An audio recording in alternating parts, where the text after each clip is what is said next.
Hello guys, this is Blessing and welcome to another series on practical JavaScript. If you are like me, you like separating your code based on the similarities, and this would make you have so many JavaScript files. Then later on you have the same problem.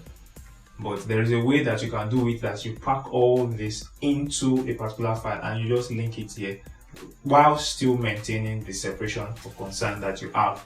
So this works by using the import and export feature in JavaScript.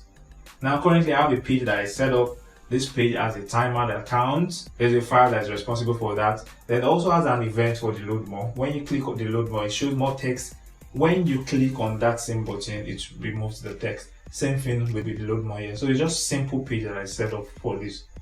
The text.js is responsible for the load more, as you can see here. Then the helper is responsible for the timer, while the main.js is responsible for calling the two functions. Now what we want to do is that the text and the helper, we do not want to link it to the main page. We just want to link main.js since it is the one calling the functions. So this is where export and import comes in. So the first thing you need to do is to export your functions so that it can be accessible by another file. So all you just do is export. Then you save it.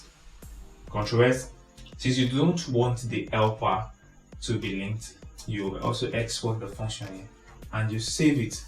As you can see now, it is affecting our page because we've updated it. So here what you do in this place is to import whatever you've exported here so that I can have access to it here. So how do you do it? This is the syntax. Import everything from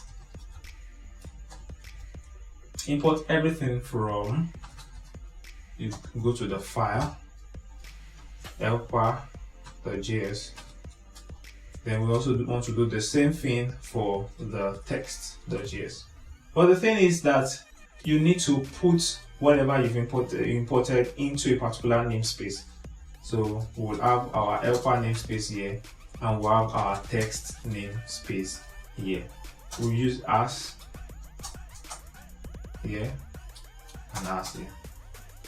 So we've been able to successfully import what the content of helper and text.js. Because of that, we will need to update the code here. Now the timer is in a namespace of helper, so we can't access the timer without the helper namespace. Same thing with the load more, we can't access the load more without the text namespace. So this is just what you need to do. But I would like to tell you that export and import has more details. It has a lot of functionalities, but this is just one way of applying it because it suits this case scenario. But you can read more on it. I will put the link below so that you can know how to use it in different occasions. Okay, so since we are done with that, now let us come to our page. Then these ones are not necessary anymore. This is okay for us. But if you're using export and import, you will need to declare the type of the script you are importing, you are adding as a module. Type module.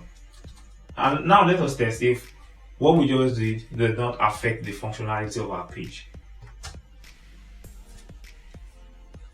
So our page is working the way it was when we started. Let me click on this. So it loads extra text and it hides it, same thing here, and our timer works as it is, and we do not have to add more scripts to our page, just main.js, and we have our functionalities intact. So you can also do it for your project in order to make your page cleaner, and it just makes it cleaner. So I'll see you with another JavaScript tip next time. Don't forget, subscribe and like. You might also share if this content is valuable to you. Thank you very much. I'll see you next time.